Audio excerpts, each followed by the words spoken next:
सूरज एक गोल और शांत तारा है जब तक कि वो अचानक से रेडिएशन एंड प्लाज्मा को अपने अंदर से बाहर ना निकाले। क्योंकि ये सोलर फ्लेयर और कोरोनल मास की इजेक्शन पृथ्वी से टकरा सकती है और ये मानवता के लिए गंभीर परिणाम हो सकते हैं। इतना ही नहीं, ये सोलर स्टॉर्म्स स्पेसक्राफ्ट्स को, ग्राउंड पावर सिस्टम को और तो और जीपीएस को भी प्रभावित कर सकते हैं। सो फ्रेंड्स, आज की इस वीडियो में हम डिस्कस करेंगे कि सोलर स्टॉर्म्स क्या है, ये कितने खतरनाक हो सकते हैं और क्या हम इन सोलर स्टॉर्म्स के लिए प्रिपेयर है या नहीं।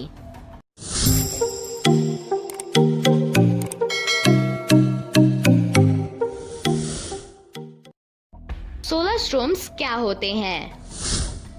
सूरज दिखने में तो ठोस प्रतीत होता है, पर एक्चुअल में ये एक गर्म समुद्र जैसा है। ये इतना गर्म है कि ये परमाणुओं को इलेक्ट्रॉन्स और नाभि में काटता है। सभी एक दूसरे में एक प्लाज्मा में बहते हैं। ये प्लाज्मा सूरज से बाहर की तरफ निकलने लगता है और सूरज की मैग्नेटिक फील्ड से एक आकार ले लेता है। ठीक वैसे ही जैसे सन की ग्रेविटेशनल फील्ड बाकी प्लैनेट्स तक पहुंच के उनके ऑर्बिट को शेप देती है, पर मैग्नेटिज्म ग्रेविटी से बहुत डिफरेंट होती है। सूरज का plasma electrically charge photons and electron से मिलके बना है, जो एक मैग्नेटिक फील्ड बनाते हैं। इस मैग्नेटिक फील्ड में बहुत ज्यादा एनर्जी स्टोर होती है और ये एनर्जी हमारे सोलर सिस्टम में लीक होती रहती है।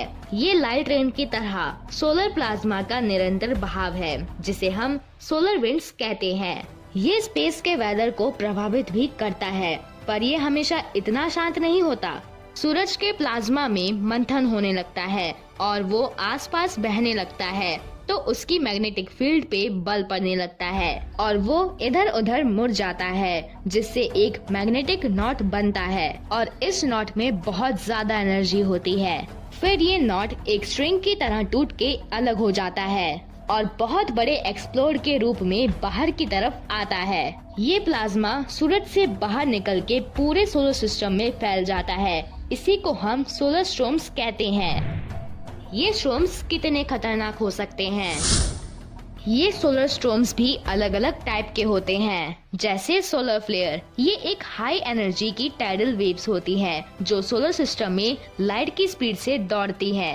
ये सोलर विंड्स में प्रोटॉन को तेज गति से उठाते हुए सोलर प्रोटॉन स्टॉर्म में बदल देते हैं। फिर उसके बाद कोरोनल मास इजेक्शन होता है, जो मिलियंस एंड बिलियन टन्स में प्लाज्मा को चीर देता है और सन का एटमॉस्फेयर इसे 9 मिलियन किलोमीटर पर आवर की स्पीड से सोलर सिस्टम की तरफ फेंक देता है।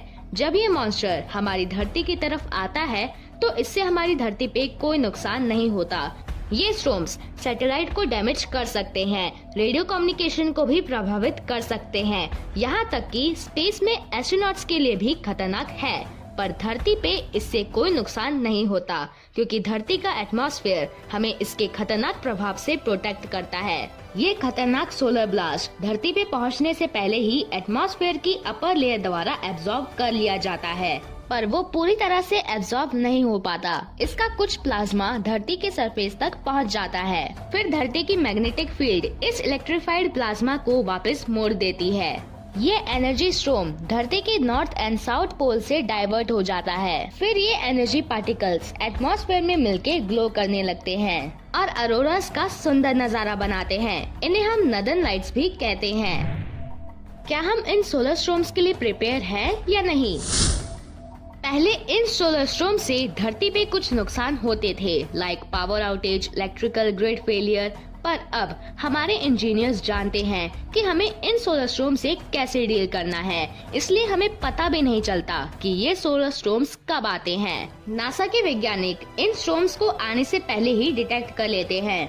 फ्रेंड्स, इन स्टॉर्म्स को सूरज से धरती तक पहुंचने के लिए 150 मिलियन किलोमीटर का ट्रैवल करना होता है, जिसमें से कुछ स्टॉर्म्स को आने में 2 दिन लगते हैं और कुछ जो बहुत ज्यादा पावरफुल होते हैं वो 12 घंटे में धरती तक पहुंच जाते हैं। तो हमारे पास काफी टाइम होता है हमारी satellites and electrical power grids को सेफ मोड पे डालने का और एस्ट्रोनॉट्स को स्पेस स्टेशन के प्रोटेक्टेड सेक्शन में मूव करने का, so we are safe from it.